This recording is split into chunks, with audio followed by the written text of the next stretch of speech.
नमो नमः। ज्ञान विविधि चैनल में आप सभी दर्शकों का बच्चों का स्वागत है। कल की कक्षा में हम पढ़ रहे थे कुरुक्षेत्र दिनकर जी की जो रचना है और अपनी सरयू पुस्तक में अध्याय 10 में संकलित है। इसका तृतीय सर्ग है वो संकलित है। इसके रामधारी सिंह दिनकर जी है, इनके जीवन परिचय के बारे में हमने पढ़ लिया था कल की क्लास में, और इनके कुछ पंक्तियाँ थी, उनकी व्याख्याएं भी हमने हैं वो कर ली थी। तो आज उससे आगे का हम पढ़ेंगे। देखिए, आप वीडियो देखते हैं, उस पर कमेंट करते हैं, बहुत अच्छे अच्छे कमेंट कर रहे हैं, उसके लिए आप सभी को बहुत बहुत धन्यवाद। बच्चों के कमेंट है वो नहीं आ रहे हैं, पता नहीं बच्चे देख भी रहे हैं या नहीं, तो इनको ज़्यादा से ज़्यादा आप देखिए व्याख्याएं आ जाती है तो क्वेश्चन आंसर करने हैं वो इजी हो जाते हैं, आसान हो जाते हैं, और आप इनका ज़्यादा से ज़्यादा लाभ है वो उठाइए, फ़ायदा है वो उठाइए। यही मेरी आपसे प्रार्थना है, कहना है, ये एडवाइस है, ये सलाह है कि आप इसका फ़ायदा है ज़्यादा से ज़्यादा उठाइए। और आपकी एग्ज़ाम है वो नज़दीक आ रहा है। और इनकी रामधारी सिंह दिनकर जी का जन्म परिचय की बात भी हमने कल कर ली थी। कुछ बातें हैं वो मैंने आज फिर से बोर्ड पर है, मुख्य बातें हैं वो लिखी है। तो इससे आगे की जो बातें हैं, इससे आगे की जो पद व्याख्या है, इनकी पंक्तियों की व्याख्या है वो हम देखते हैं कुरुक्षेत्र की। जैसा कि मैंने कल भी बताया था कि युधिष्ठिर है, धर्मराज युधिष्ठिर है, जो पांडवों में सबसे बड़े थे, उनके बीच में और भीष्म पितामह के बीच में है वो संवाद होता है, वार्तालाप होता है। युधिष्ठिर थे जो महाभारत का युद्ध हुआ था, तो उसमें हुए रक्तपात और नरसंहार को देखकर व्यथित हो रहे थे, व्याकुल हो रहे थे, और अपने आप को दोषी मान रहे थे कि इस युद्ध का कारण है वो मेरे कारण हुआ है, मेरे कारण इतना नरसंहार हुआ है, मेरे कारण है इतना रक्तपात हुआ है, तो अपने आप को दोषी मान रहे थे। इसलिए भीष्म पितामह के द्वारा उन्हें अनेक तर्कों के द्वारा उन्हें समझाया जाता है कि युद्ध था वो तो पहले से ही नियत था, युद्ध था वो तो पहले से ही, जब बाल्यकाल से ही युद्ध की संभावनाएं हैं वो व्यक्त की जा रही थी। कौरवों के द्वारा है वो पांडवों पर अनेक प्रकार के अत्याचार करके, उनका शोषण करके, उनके साथ छल कपट करके, उन्हें धोखा देकर युद्ध की संभावनाएं हैं वो बचपन से ही व्यक्त की जा रही थी। तो इसके लिए तुम अपने आप को दोषी मत मानो। कौरवों ने भले ही आपके साथ छल करके और तुम्हें निकाल दिया हो, राज्य है वो नहीं दिया हो, लेकिन उन्होंने जो शांति स्थापित की थी, क्या वो सही थी? जो उन्होंने छल बल से स्थापित की थी, खड़ग के बल पर स्थापित की थी, तो क्या वो शांति को तुम सही मानते हो? क्या वो न्याय था? तो इस प्रकार से अनेक प्रश्नों के द्वारा, अनेक तर्क वितर्क के द्वारा है भीष्म पितामह युधिष्ठिर जी को समझाने का प्रयास है वो करते हैं, उनके मन को शांत करते हैं। उसी संदर्भ में हम बात करते हैं आगे कि तुम विषण हो समझ, हुआ जगदा है तुम्हारे कर से, सोचो तो क्या अग्नि समर की बरसी थी अंबर से। तो अभी ये देखिए, प्रश्नवाचक शैली में बात है वो चल रही है, प्रश्नवाचक शैली में है वो संवाद है वो हो रहा है। तो इसमें भीष्म पितामह कहते हैं कि हे युधिष्ठिर, हे धर्मराज, तुम विषण यानी होता है दुखी, कि तुम ये सोच सोच कर दुखी हो रहे हो कि जो जगता है यानी भयंकर जो विनाश हुआ है, भयंकर रक्तपात हुआ है, तो उसका वो तुम्हारे कर से यानी तुम्हारे हाथ से हुआ है। यह सोच सोच कर तुम व्यर्थ में ही विषण यानी दुखी हो रहे हो, अपने आप को दोषी मान रहे हो। सोचो, एक बार सोचो तो सही, क्या अग्नि समर की करे कि जो युद्ध रूपी अग्नि थी, क्या वो अपने आप अंबर से बरस के आ गई थी? कि बरसी थी अंबर से, अंबर यानी आसमान से, तो क्या वो जो अग्नि थी, युद्ध रूपी जो अग्नि थी, ज्वाला थी, क्या वो अपने आप ही आकाश से बरस कर सामने आ गई थी, या फिर अथवा अकस्मात मिट्टी से फूटी थी यह ज्वाला, या अचानक से यह ज्वाला थी, समर की जो ज्वाला थी, युद्ध की जो ज्वाला थी, युद्ध की जो विनाशकारी ज्वाला थी, क्या वो आसमान से बरसी थी या फिर धरती से फूट कर निकली थी, या धरती से उसका प्राकट्य हुआ था? यह सोच कर बताओ। या मंत्रों के बल से जन्मी थी यह शिखा कराला, या किसी ने अपने मंत्रों के द्वारा, मंत्रोच्चारण के द्वारा इस शिखा कराला यानी ज्वाला के लिए है, भयंकर विनाशकारी जो ज्वाला थी युद्ध की, उसके लिए आया है शिखा कराला। तो कह रहे क्या ये जो शिखा थी युद्ध की जो ज्वाला थी, तो क्या ये किसी ने अपने मंत्रोच्चारण से प्रकट कर दी थी? अर्थात न तो ये आसमान से बरसी थी, न ये धरती से इसका प्राकट्य हुआ था, न ही किसी ने अपने मंत्रोच्चारण के द्वारा ही इसे पैदा किया था। कुरुक्षेत्र के पूर्व नहीं क्या समर लगा था चलने? तो क्या तुम मेरे प्रश्नों का उत्तर दीजिए हे धर्मराज, मेरे जो मैं पूछता हूँ उन प्रश्नों का आप जवाब दीजिए कि क्या कुरुक्षेत्र से पहले, कुरुक्षेत्र में जो युद्ध हुआ है, तो उससे पूर्व नहीं क्या समर लगा था चलने? तो क्या युद्ध है वो कुरुक्षेत्र में आने से पहले ही शुरू नहीं हो गया था? अर्थात पांडवों के ऊपर जो कौरवों के द्वारा अनेक अत्याचार किए गए थे, उन्हें छल बल से ठगा गया था, उनकी पत्नी का अपमान किया गया था, उन्हें निर्वस्त्र करने का प्रयास किया गया था, भरी सभा में दासी कहकर बुलाया गया था, भीम को मारने का प्रयास किया गया था, उनके साथ लाक्षागृह में उनको जलाने का प्रयास किया गया था। तो क्या ये सब कारण नहीं थे युद्ध के होने के? अर्थात कुरुक्षेत्र में आने से पहले ही युद्ध है वो शुरू हो गया था। प्रतिहिंसा का दीप भयानक हृदय हृदय में बले। और कहते हैं जो उन्होंने कौरवों ने जो शांति स्थापित कर रखी अपने राज्य में, जो तुम्हारा हक जिन्होंने छीन कर और अपने आप को सर्वस्व मानने वाले जो कौरव थे, तो उनके प्रति जनता का जो मन में हिंसा के भाव उठ रहे थे। प्रतिहिंसा मतलब हिंसा के बदले हिंसा करना। तो कहते प्रतिहिंसा का भाव है, भयानक दीप है वो क्या हृदयों में पहले से बलने, बलने मतलब होता जलना, कि पहले से जलने नहीं लग गया था। अर्थात ये धर्मराज तुम अपने आप को युद्ध का दोषी है वो मत मानो, क्योंकि युद्ध तो है वो बहुत पहले से ही शुरू हो चुका था। युद्ध की ज्वाला थी वो तो बहुत पहले से ही प्रकट हो चुकी थी। शांति खोलकर खड्ग क्रांति का जब वर्जन करती है, तभी जान लो किसी समर का वह सर्जन करती है।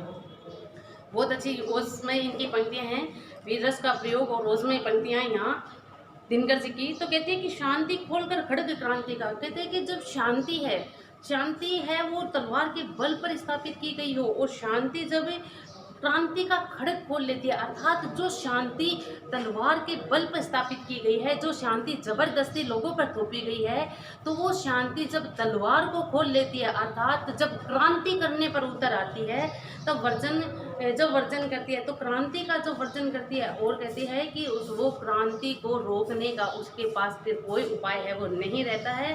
तो कहते हैं, और जब खड़ग क्रांति यानी कि खड़ग के बल पर उस अशांति को, क्रांति को जब रोका जाता है, तब तुम जान लो कि वो किसी न किसी युद्ध का सृजन है वो करती है, किसी समर का वह सृजन करती है। अर्थात उस शांति के पीछे एक युद्ध की भयानकता है वो छिपी रहती है। शांति नहीं तब तक जब तक सुख भाग न सर नर का सम हो। बड़ी अच्छी पंक्तियां कहते हैं यहाँ कि देखिए, अब ये शांति स्थापित तो की जा सकती है, लेकिन शांति वही चिरकाल तक रहती है जिस शांति नहीं तब तक, कब तक, जब तक सुख भाग न नर का सम हो। सम यानी समान, कि जब तक जो सुख के साधन है वो समान रूप से लोगों में वितरण नहीं किए जाते हैं, समान रूप से उनका बंटवारा नहीं होता है, तब है वो शांति है वो चिरकाल तक नहीं रहती है। अर्थात उस असमानता के विरुद्ध कभी न कभी है वो अशांति है वो फैलती है। नहीं किसी को बहुत अधिक हो, नहीं किसी को कम हो। और देखिए, जब ये समानता का भाव जिस राज्य में आ जाता है, यानी शांति स्थापित करने के लिए जब सुख भाग है वो समान रूप से वितरित किए जाते हैं, सुख साधनों का समान रूप से वितरण किया जाता है, सभी को, न किसी को बहुत अधिक दिया जाता है और न किसी को बहुत कम दिया जाता है, तो ऐसी शांति है वो चिरकाल तक रहती है, लंबे समय तक रहती है। ऐसी शांति तलवार के बल पर नहीं, लोगों के दिलों पर राज करती है, कि ऐसी शांति राज्य करती है तन पर नहीं हृदय पर। और ऐसी शांति ऐसी नहीं है कि तन पर, यानी कि जो मार पीट कर, कूट पीट कर, छल करके, धोखा करके, तलवार गर्दन पे लगा के और वो शांति स्थापित की जाती है। ऐसी शांति तन पर नहीं बल्कि मन पर राज करती है, दिलों पे राज करती है, हृदय में राज करती है, नर के ऊंचे विश्वासों पर, श्रद्धा भक्ति पढ़ने पर। और ये नर के, यानी नर से मतलब जो प्रजनन होती है, उनके ऊंचे विश्वासों पर ऐसी शांति है वो राज्य करती है। उनकी श्रद्धा, उनकी भक्ति, उन प्रणयाति प्रेम भाव, उनके प्रेम भाव पर ऐसी शांति है वो राज्य करती है, राज करती है। न्याय शांति का प्रथम न्यास है। हे धर्मराज, मैं तुम्हें कहना चाहती हूँ, अगर न्याय है वो शांति का प्रथम न्यास मतलब होता है धरोहर। अगर आपको अपने राज्य में शांति स्थापित करके रखनी है, तो उसका पहला धरोहर क्या होती है, पहला और पहला न्याय होता है कि हम न्याय को ध्यान में रखते हुए है वो सुख के भागों का बंटवारा करें। न्याय शांति का प्रथम न्यास है। जब तक न्याय न आता, जैसा भी हो महल शांति का सुदृढ़ नहीं रह पाता। और जब तक न्याय पूर्वक है सुख साधनों का बंटवारा नहीं किया जाता है, तो जैसा भी महल हो शांति का, वो अधिक समय तक सुदृढ़ नहीं रह सकता, मजबूत नहीं रह सकता, वो ढह जाता है, ताश के पत्तों की तरह बिखर जाता है। यानी अन्यायपूर्वक राज्य स्थापित किया गया, अन्यायपूर्वक शांति स्थापित की गई है, और ऐसा शांति का जो महल खड़ा कर दिया जाता है, ऐसा महल है वो चिरकाल तक सुदृढ़ सुदृढ़ अवस्था में नहीं रह सकता है, वो बिखर जाता है, टूट जाता है, खिंच जाता है, तो सुदृढ़ नहीं रह पाता। कृत्रिम शांति सशंक आप अपने से ही डरती है। और जो कृत्रिम शांति होती है, कृत्रिम शांति से मतलब जो छल बल से स्थापित की गई हो, लोगों की रक्त बहाकर जो स्थापित की गई हो, लोगों की गर्दन पे तलवार रख के स्थापित की गई हो, छल बल से की गई हो, तलवार के बल पर भय से जो स्थापित की गई हो, ऐसी शांति कृत्रिम शांति होती है। और कृत्रिम शांति अपने आप में सशंकित रहती है। सशंक का मतलब भयभीत रहती है, सशंकित रहती है कि अपने आप से ही डरती है। अब क्यों डरती है ऐसी शांति? कि कड़क छोड़ विश्वास किसी का कभी नहीं करती है, क्योंकि उसे केवल और केवल किस पर विश्वास है? तलवार के बल पर विश्वास होता है। इसलिए वो हमेशा सशंकित रहती है, डरी हुई भयभीत रहती है कि न जाने कब उसका विरोध है वो कर दिया जाए और कब ये शांति है वो भंग हो जाए। इसलिए वो हमेशा डरी हुई रहती है, भयभीत रहती है। और जिन्हें इस शांति व्यवस्था में सुख भोग सुलभ है, उनके लिए शांति ही जीवन सार सिद्धि सुलभ है। और कहते हैं ऐसी जो शांति तलवार के बल पे स्थापित की गई है, भय से स्थापित की गई है, ऐसी शांति व्यवस्था में, और ऐसी शांति व्यवस्था में जिन मनुष्यों को कि जिन्हें सुख भोग है वो सुलभ है। सुलभ यानी सरलता से प्राप्त हो गए, यानी सुख भोग है, अपने जो सुख आराम है, सुख सुविधाएं हैं, वो जिन्हें आसानी से मिल जाती है, क्या वो कभी चाहेंगे उस शांति को भंग करना? अर्थात वो कभी नहीं चाहेंगे कि शांति को है वो भंग किया जाए। तो ऐसे सुख भोग जिनको सुलभ सरलता से मिल जाते हैं, उनके लिए शांति ही जीवन का सार होता है, सिद्धि होती है। और ऐसी सिद्धि उनके लिए दुर्लभ होती है, यानी कि जिनको ऐसी शांति जो तलवार के बल पर, भय के बल पर स्थापित की गई है, लेकिन ऐसे जो जिनके पास बल होता है, तलवार का बल होता है, जिनके पास ताकत होती है, उन्हें वो सारे सुख सुविधाएं हैं वो सरलता से प्राप्त हो जाते हैं। तो क्या वो कभी चाहेंगे कि ऐसी शांति है वो भंग हो? अर्थात वो कभी नहीं चाहेंगे कि ऐसी शांति है उसमें व्यवधान पैदा हो। और उन्हें ऐसी शांति उनके जीवन का सार होता है, सिद्धि होती है। पर जिनकी अस्थियां चबाकर, पर लेकिन सोचो हे धर्मराज युधिष्ठिर, तुम सोचो कि पर जिनके अस्थियां यानी हड्डियां, जिनकी हड्डियों को चबाकर शोणित पीकर तन का, और शोणित यानी होता है खून, और जिनके तन का खून पीकर, जिनके शरीर का खून पीकर जीती है ये शांति दाह है। समझो कुछ उनके मन का कि ऐसी शांति जो लोगों की हड्डियां चबाकर, प्रजाजनों की हड्डियां, सामान्य जन की हड्डियां चबाकर अपने आप का पालन पोषण करती है, और शोणित यानी शोणित पीकर तन का और शरीर का खून पीकर है, जो अपना आप को बढ़ावा देती है, अपना पालन करती है, अपना विस्तार करती है। तो क्या यह शांति सही है? ये धर्मराज बताइए, क्या ये शांति सही है? दाह है यानी पीड़ा। तुम उन लोगों की पीड़ा तो समझो कि जिनका खून पीकर, जिनकी हड्डियां चबाकर है ऐसी शांति स्थापित की गई है। अर्थात जिन पर अन्याय करके, अत्याचार करके, जिनको दुखी करके, जिनको पीड़ा देकर ऐसी शांति स्थापित की गई है। तो हे धर्मराज, क्या ऐसी शांति उचित है? क्या तुम इसे सही मानते हो? उनके मन की पीड़ा को तो समझो। स्वत्व मांगने से न मिले, संघात पाप हो जाए। बोलो धर्मराज, शोषित वे जिए या कि मिट जाए। तो कहते हैं स्वत्व यानी स्वत्व में अपना अधिकार यदि मांगने से न मिले और सारे कष्ट उन्हें झेलना पड़े, सारे पाप उनके सामने आ जाए, तो हे धर्मराज बोलो कि शोषित, ऐसे जो शोषित है, जो शोषण का शिकार हुए रहते हैं, शोषित वर्ग है, तो वो बेचारे करे तो क्या करे? किस रास्ते पे जाए? वो जिए या मरे? किस रास्ते को चुने? न्यायोचित अधिकार मांगने से न मिले तो लड़के, तेजस्वी छीनते समर को जीत या कि खुद मर के। कि न्यायोचित अधिकार, अगर न्यायोचित अधिकार है, जो उचित अधिकार है, अगर खुद का हक है, वो अगर मांगने से नहीं मिलता है, तो फिर क्या किया जाता है? उस अधिकार को, उस अपने हक को लड़कर है वो छीना जाता है, लड़कर मांगा जाता है। और तेजस्वी जो होते हैं, वीर पराक्रमी बलशाली तेजस्वी पुरुष होते हैं, वो समर को जीत या कि खुद मर के। और वो कहते हैं कि युद्ध भूमि में जाके लड़के अपने अधिकार को मांगते हैं, अपने अधिकार को वो छीन लेते हैं। और ऐसा युद्ध में जाकर या तो वो जीत जाते हैं और अपने हक को प्राप्त कर लेते हैं, अपने स्वत्व को, अपने अधिकार को प्राप्त कर लेते हैं, या फिर अपने आप को युद्ध भूमि में मिटा डालते हैं, अपने आप को खत्म कर डालते हैं।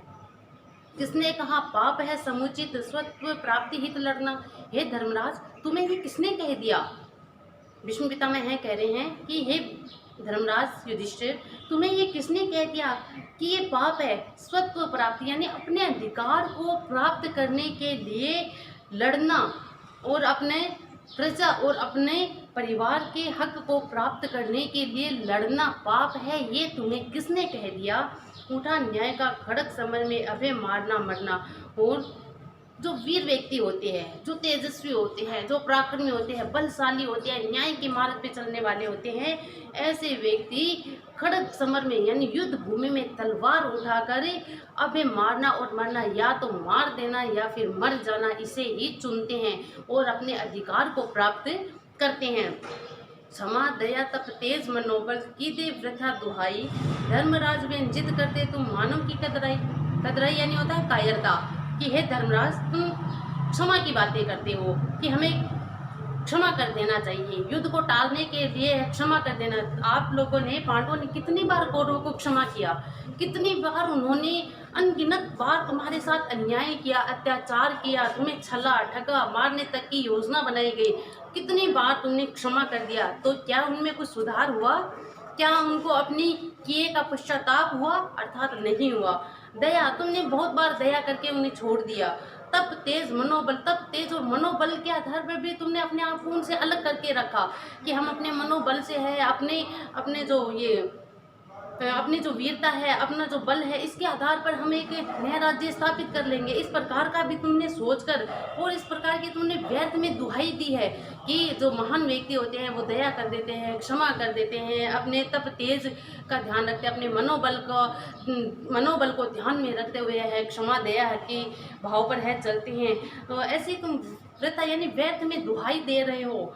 धर्मराज व्यंजित करते तुम मानव की कहते, और ये सब बातें तुम बताकर, क्षमा दया की बातें तुम करके और तुम मानव की कायरता की बातें कर रहे हो। धर्मराज तुम मानवता है उसकी कायरता को व्यंजित कर रहे हो, जो बिल्कुल भी उचित नहीं है। एक वीर पुरुष के लिए कायर होना बिल्कुल भी उचित नहीं होता है।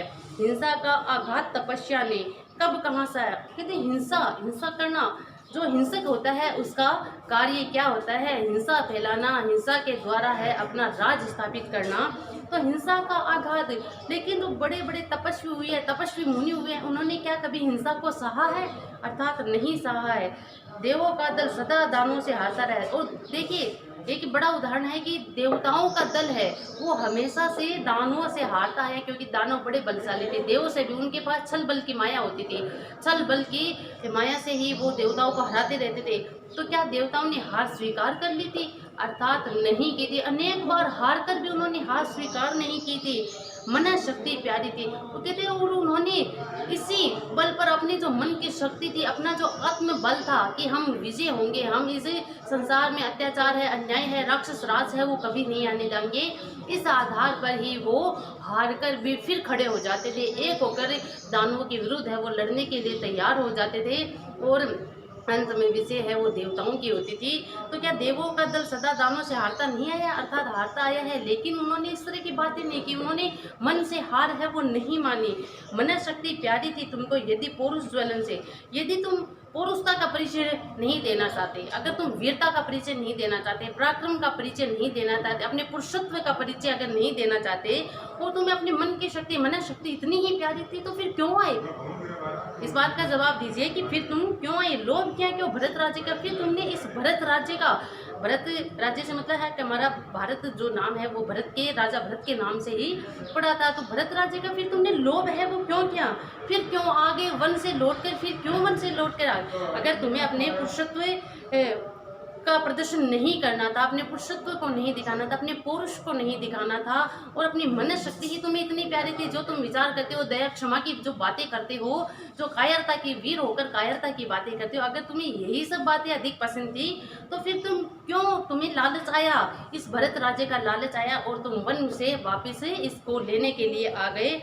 पिया भीम ने 20 लाख ग्रह जला, हुए वनवासी, केश कर्षिता प्रिया सभा समूह कहलाई दासी। और कहते तुमने कितना सहा, कि अगर तुम उन सब बातों को भुला देना चाहते हो, उन सब बातों को भूल गए कि भीम ने विष पिया था, भीम ने बाल्यकाल में है कौरवों के द्वारा विषपान है वो करवाया गया था, धोखे से उन्हें विषपान है वो करवाया गया था उसे भीम को मारने के लिए, तो वो तुमने सहा। लाक्षागृह में तुम सभी को जलाकर मारने का प्रयास किया गया, जला हुए वनवासी और तुम्हारा राज्य है छल कपट से छीनकर तुम्हें वनवासी बना दिया। केशकर्षिता प्रिय समूह और तुम्हारी जो प्रिया यानी द्रौपदी थी उसके बाल पकड़कर, केशकर्षिता मतलब उसके बालों को पकड़कर खींचते हुए सभा के मध्य लाई गई। उसे सभा के मध्य नग्न करने का प्रयास किया गया, उसका चीरहरण किया गया, उसके बालों को पकड़कर उसे घसीटा गया और पूरी सभा के सम्मुख उसे दासी कहकर बुलाया गया। इतना अपमान तुम भूल गए हे धर्मराज? क्या उस अपमान को तुम भूल गए? तुम्हारी पत्नी है राजकुमारी जो दासी कहलाई, क्या तुम उस अपमान को भूल गए? अगर तुम इन सब बातों को भूलकर अपने पुरुषत्व का प्रदर्शन नहीं करना चाहते, अपने पौरुषत्व को नहीं दिखाना चाहते, अपने पराक्रम को नहीं दिखाना चाहते, तो फिर क्यों लौट आए वन से? तुम्हें आना ही नहीं था। क्षमा, दया, तप, त्याग, मनोबल सबका लिया सारा, और तुमने इतना सब बातों, इतना तुम्हारे साथ अन्याय हुआ, तुम्हें वनवासी कहा, जलाया गया, भीम को विष दिया गया, और भी अनेक प्रकार से अत्याचार है तुम पर किए गए, तुम्हारी पत्नी को घसीटा गया, और इस पर भी तुमने क्षमा, दया, तप, त्याग, मनोबल की बातें की, इन सब का सहारा लिया। पर नर व्याघ्र सुयोधन, तुमसे कहो कहाँ का भरा, लेकिन नर के रूप में जो नर व्याघ्र यानी मनुष्य के रूप में जो सिंह के समान गर्जना करने वाला जो दुर्योधन था, क्या कभी वो हारा? क्या तुम्हारी क्षमा, दया, तप, त्याग, मनोबल उसका असर उस पर हुआ? अर्थात उस पर कोई असर नहीं हुआ। कहो क्या वो तुमसे हारा? अर्थात नहीं हारा। क्षमाशीलो रिपु समक्ष तुम हुए विनत जितनाई। रिपु यानी होता है शत्रु, रिपु शत्रु, अरि शत्रु, तो क्या क्षमाशील तुम रिपु के सामने यानी अपने शत्रु के सामने जितने विनित हुए, विनम्र हुए, विनित यानी विनम्र, कि जितने हुए विनित, जितना दुष्ट कौरवों ने तुमको कायर समझा उतना, कि तुम शत्रु के सामने जितना तुम झुकते चले गए, जितना तुम विनम्र होते चले गए, विनम्रता का प्रदर्शन तुमने किया, कौरवों ने उतना ही तुम्हें कायर समझा, उतना ही तुम्हें कि अनेक तरह से दुर्वचन कहकर, कायर कहकर है तुम्हें संबोधित है वो किया गया। अत्याचार सहन करने का कुफल यही होता है, पौरुष का आंतक मनुष्य कोमल होकर होता है। तो हे धर्मराज, अत्याचार को सहने का बुरा फल यही निकलता है, कुफल यानी बुरा फल यही निकलता है कि पौरुष का आंतक मनुष्य कोमल होकर कहता है कि अपने पुरुषत्व को, अपने पौरुष, अपने वीर पराक्रम, अपने ओज, अपने बल को उसी प्रकार है वो खो देता है। आतंक मनुष्य कोमल होकर कहता है कि अपने पुरुषत्व को भैंस का आतंक जो छाया रहता है उसको कोमल होकर खो देता है। अर्थात क्षमा, दया, तप, त्याग, मनोबल, विनित होकर, विनम्र होकर है वो अपने पुरुषत्व को है वो खो देता है। क्षमा शोभती उस भुजंग को जिसके पास गरल हो, उसको क्या जो दंतहीन विष रहित विनित सरल हो।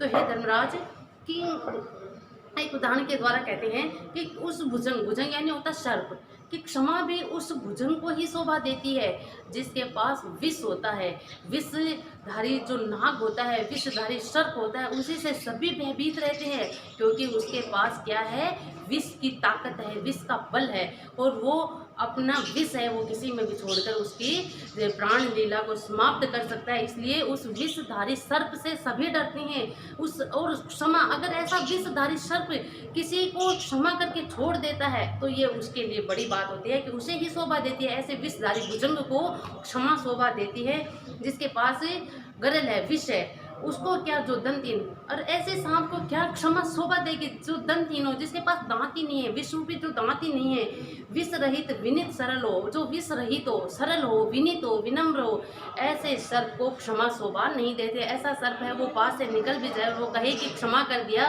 कि चलो तुम्हें छोड़ दिया, क्षमा कर दिया, तुम्हें मैं डसूंगा नहीं, तो उसकी बात पर कौन मानेगा, क्योंकि उसके पास विष ही नहीं है, कोई भयभीत ही नहीं होगा। तो कहने का मतलब है कि अगर कोई शक्तिशाली है, ताकतवर है, जिसके पास बल है, जिसके पास पुरुषत्व है, पराक्रम है, अगर वो किसी को क्षमा करता है तो वो क्षमा है वो महत्व रखती है। लेकिन जो खुद पहले से ही कमज़ोर हो, दुर्बल होता है, जिसके पास ताकत नहीं होती है, बल नहीं होता है, वो अगर किसी को क्षमा करे तो लोग उसकी हंसी ही उड़ाएंगे कि तुम खुद दुर्बल हो, कमज़ोर हो, तुम मुझे क्या क्षमा करोगे, तुम्हारे पास क्षमा का अधिकार ही नहीं है। तो ये क्षमा भी उसी को ही शोभा देती है। तो अब हे धर्मराज, तुम्हारे पास तो बल है, और अगर तुम इस बल का प्रदर्शन नहीं करते हो तो तुम्हारी क्षमा का कोई महत्व नहीं रह जाता है, तुम्हारी दया करने का कोई महत्व नहीं रह जाता है, तुम्हारा मनोबल है उसका कोई महत्व नहीं रह जाता है। 3 दिवस तक, और एक बहुत ही सुंदर उदाहरण देते हैं दिनकर जी यहाँ, कि 3 दिवस तक पथ मांगते रघुपति सिंधु किनारे, बैठे पढ़ते रहे चंद अनूने के प्यारे प्यारे। कि 3 दिवस तक एक रामायण का प्रसंग उठाते हैं यहाँ कि जब श्री राम थे, रावण से युद्ध करने के लिए जाते हैं तो वो सागर के किनारे बैठते हैं, समुद्र के किनारे बैठते हैं, उससे पथ मांगते हैं, उससे रास्ता मांगते हैं। लेकिन 3 दिन तक श्री राम है वो उसे अनुनय विनय करते रहे, हाथ जोड़ते रहे, प्रार्थनाएं करते रहे, उसे मनाने के लिए अनेक छंद है वो पढ़ते रहे। तो 3 दिन तक रास्ते मांगते रहे रघुपति, लेकिन जो सागर था, जो समुद्र था, उसके कान पर जूं तक नहीं रेंगी और उत्तर में एक नाद उठा नहीं सागर से। और कह रहे कि इसे अनुनय विनय वो करते रहे, रास्ता मांगते रहे, लेकिन इसके जवाब में, इसके उत्तर में सागर से एक नाद, एक लहर, एक आवाज तक नहीं आई। उठी अधीर धधक पौरुष की। और तब श्री राम के अंदर जो पुरुषत्व का भाव था, जो पौरुष की भावना थी, जो बल पराक्रम था, उसको वो धधक उठती है, वो ज्वाला है वो ललक उठती है आग राम के सर से। और उनके जो बाण थे उससे वो पुरुषत्व की ज्वाला है वो भड़कने लगती है। और राम ने जैसे ही ये प्रतिज्ञा की कि मैं एक बाण से इस सागर का जल सुखाकर रास्ता बना लूँगा, तब सागर को जाकर है वो जागृत होता है। और सिंधु था, सिंधु यानी सागर है, देह धारण करके, और सिंधु है वो अपना नर रूप धारण करके, देह को धारण करके त्राही माम कहता हुआ रघुपति के चरणों में गिर जाता है। करता आ गिरा शरण में, चरण पूज दास्ता ग्रहण की, बंधा मूढ़ बंधन में। मूढ़ यानी होता है मूर्ख। और श्री राम के चरणों की पूजा करके, उनकी दासता को स्वीकार करके, उनका दास बनकर और बंधा, और इस तरह से वो मूढ़ था, मूर्ख था, वो बंधन में बंधता है। अर्थात वो उपाय बताता है कि इस पर सेतु बांधकर है वो इस सागर को पार किया जा सकता है। तो इसलिए जब अनुनय विनय की बात जब की जाती है, प्रार्थनाओं की बात की जाती है, क्षमा दया की बात की जाती है, तब त्याग मनोबल की बात की जाती है, तो उसे सुनने वाला कोई नहीं होता है। लेकिन जब अपना पुरुषत्व दिखाया जाता है, अपना बल पराक्रम दिखाया जाता है, अपनी ताकत दिखाई जाती है, शक्ति दिखाई जाती है, तब कहीं जाकर सामने वाले को पता चलता है। तो इसलिए हे धर्मराज, तुम ये क्षमा दया की बातें हैं उसे त्याग दो, उसे छोड़ दो, और तुम अपने पुरुषत्व का पालन है वो करो। सच पूछो तो शर में ही बसती है दीप्ति विनय की। अगर हे धर्मराज, सच बात तो यही है कि अगर तुम सत्य बात पूछते हो तो सच बात तो यही है कि शर यानी बाण में बसती है दीप्ति विनय की। अगर तुम वास्तव में ही विनयशील हो, तुम्हारे अंदर विनम्रता के भाव है, तुम्हारे अंदर दया क्षमा के भाव है, तो ये तुम्हारे बाणों में ही बसती है। वही बात आई ना कि क्षमा सौंपती उस भुजंग को जिसके पास गरल हो, यानी कि जिसके पास विष है उसी सर को क्षमा शोभा देती है। तो जिसके पास ताकत होती है, जिसके पास बाणों की ताकत है, बल है, वही व्यक्ति है वो विनीत कहलाता है, सरल कहलाता है, उसी के बाणों में ही बसती है, विनय का भाव उसके बाणों में बसता है। संधि वचन संपूज्य उसी का जिसमें शक्ति विजय की। और जो वास्तव में समर में जाकर, युद्ध क्षेत्र में जाकर जीतने का दम्भ बढ़ता हो, जीतने की कला कौशल जानता हो, जीतने का उसके पास उत्साह हो और जीतने का विश्वास हो, ऐसे व्यक्ति के संधि वचन ही है वो पूज्य होते हैं, संपूज्य होते हैं, उसी के ही वचनों का आदर है वो किया जाता है। अगर कोई पहले से हारा हुआ व्यक्ति है, पता है कि वो कमजोर है, दुर्बल है, और वो जाके संधि का प्रस्ताव रखता है, तो उस संधि का कोई महत्व नहीं रह जाता, कोई उसकी बातें नहीं सुनेगा। कहेंगे कि युद्ध में आओ और मैदान में आओ और लड़के दिखाओ और जीत के फिर संधि की बात करो। लेकिन सामने वाला अगर ताकतवर होता है, जो युद्ध क्षेत्र में अपनी जीत का परचम फहराने वाला होता है, अपनी जीत को पहले से ही तय करके जो चलता है, उसी के संधि वचनों को है वो पूज्य माना जाता है, आदर है वो दिया जाता है। सहनशीलता क्षमा दया को तभी पूजता जग है, बल का दर्प चमकता उसके पीछे जब चमक है।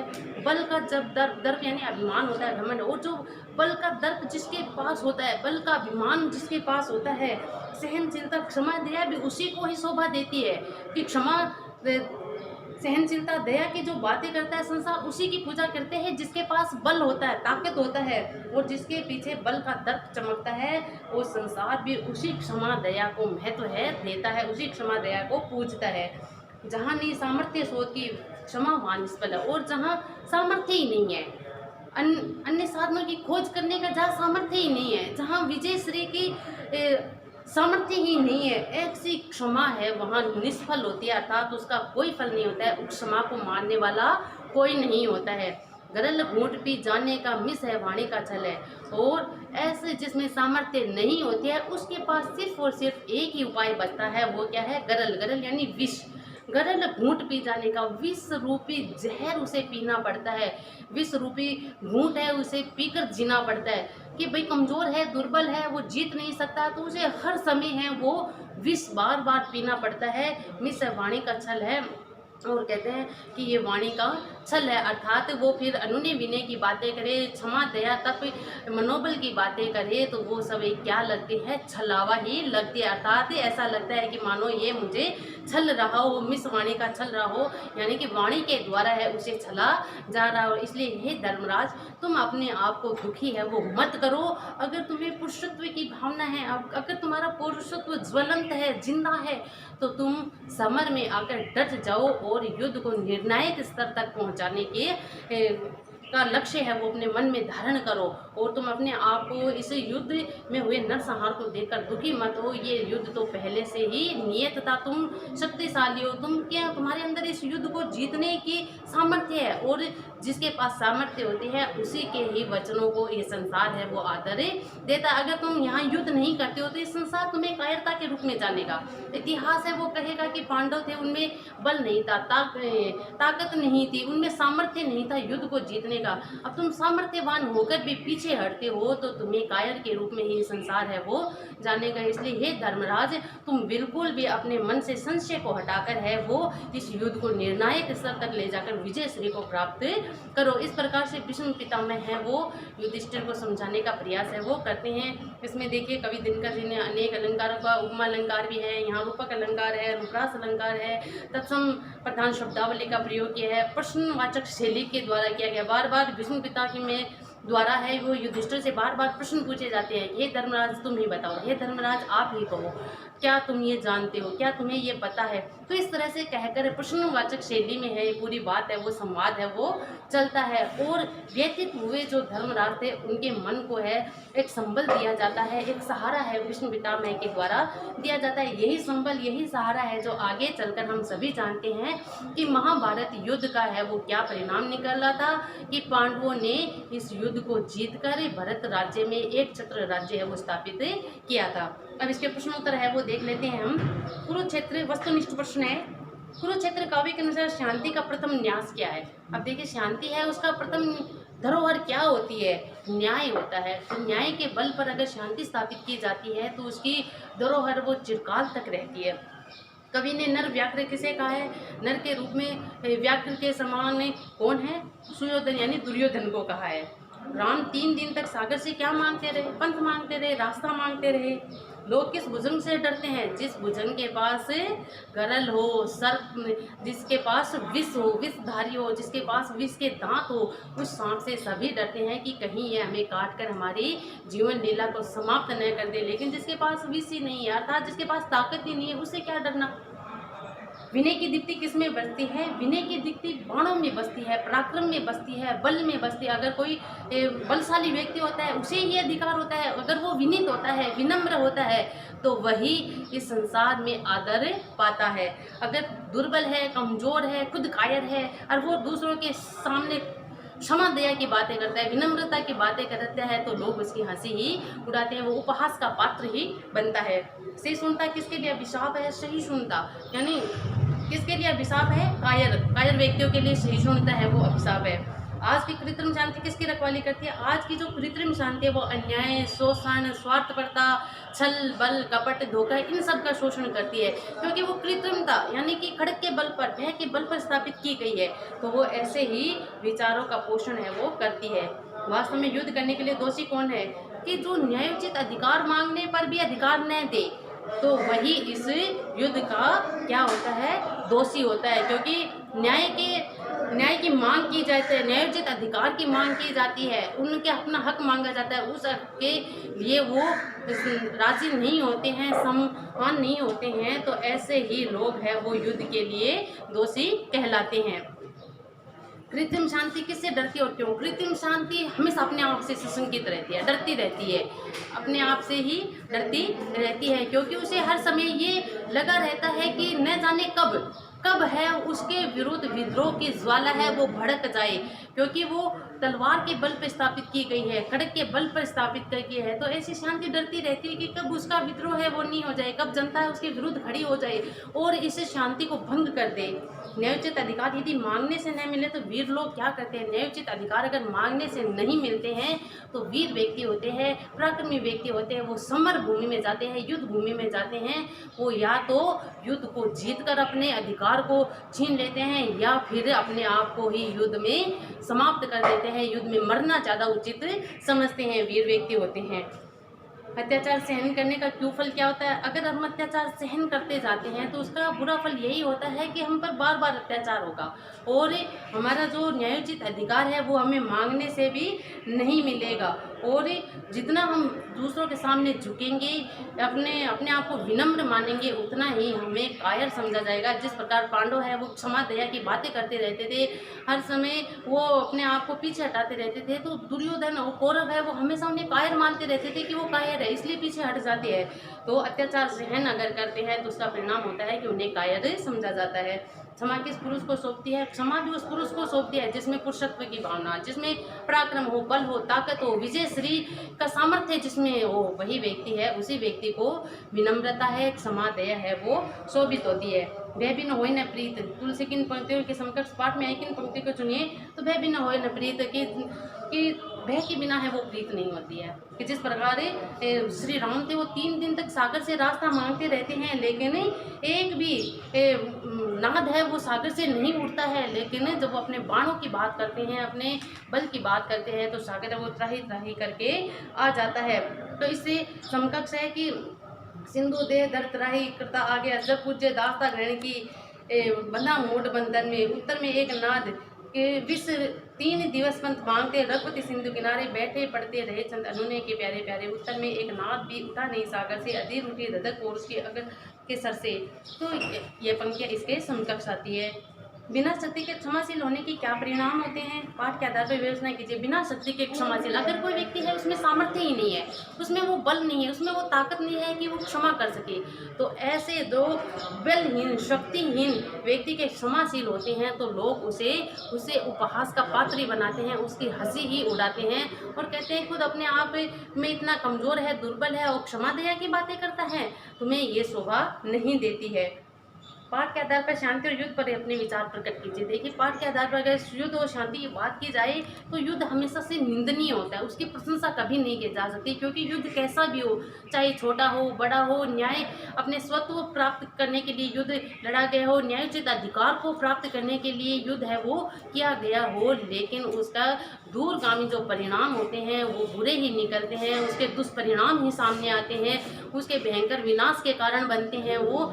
लेकिन अगर ये वर्तमान समय में अगर हम इससे जोड़ के देखें तो वर्तमान समय में अपना भारत देश जो शांति का पाठ है वो संपूर्ण संसार को पढ़ाता रहा है, लेकिन ऐसे में भी चीन और पाकिस्तान के द्वारा है वो आए दिन है भारत पर है वो अटैक है वो किए जाते हैं, आतंकवादी हमले है वो करवाए जाते हैं। तो ऐसे में अगर भारत है वो चुप बैठता है तो उसे कायर नहीं समझा जाएगा। ऐसे में भारत को अपने बल अपने ताकत का प्रदर्शन करते हुए इनको अच्छे से जवाब है वो देना ही उचित है। तो हर समय ही क्षमा दया की बातें वो शोभित नहीं देती है, जहाँ उचित होता है वहाँ युद्ध भी करना चाहिए, क्योंकि जब तक युद्ध नहीं करते हैं, जब तक अपने बल पराक्रम है नहीं दिखाया जाता है, तब तक दूसरों को समझ में नहीं आता है कि वो वास्तव में गलत चल रहा था। तो इसलिए कि कहीं पर जहाँ तक हो सके युद्ध को है वो टालना उचित होता है, लेकिन अगर स्वत्व मांगने अपने न्यायोचित अधिकार के लिए युद्ध किया जाता है तो वो बिल्कुल भी अनुचित नहीं कहलाया जा सकता, उसे उचित ही कहा जाएगा, क्योंकि अपना अधिकार अपने शांति वचनों के द्वारा है अधिकार मांगे जाते हैं, लेकिन उसका आदर नहीं किया जाता है। जहाँ पर उनके विचारों को समझा ही नहीं जाता है तो वहाँ एकमात्र विकल्प है वो क्या रह जाता है, युद्ध ही रह जाता है। इसलिए मैं ये जहाँ पर उचित हो वहाँ युद्ध भी आवश्यक होता है, और जहाँ पर शांति स्थापना की बात की जाए तो वहाँ प्रयास यही करना चाहिए कि शांति के द्वारा है, संधि वचनों के द्वारा है युद्ध को टाल दिया जाए। तो दोनों ही पक्षों के पक्ष में मैंने अपने विचार प्रस्तुत किए। मैं तो यही अपना पक्ष रखती हूँ कि जहाँ युद्ध की आवश्यकता होती है वहाँ युद्ध करना चाहिए, और जहाँ बात है वो शांति से समझ में आ जाए, जहाँ प्रयास ही पहले करना चाहिए कि शांति वार्ता से, संधि वचनों के द्वारा ही युद्ध को टाला जा सके, लेकिन जब ये सब आदर नहीं पाते हैं तो हथियार उठाना ही एकमात्र विकल्प है वो रहता है। अब इस बार के हमने व्याख्याएं हैं, प्रश्नोत्तर है, वो सब देख लिए।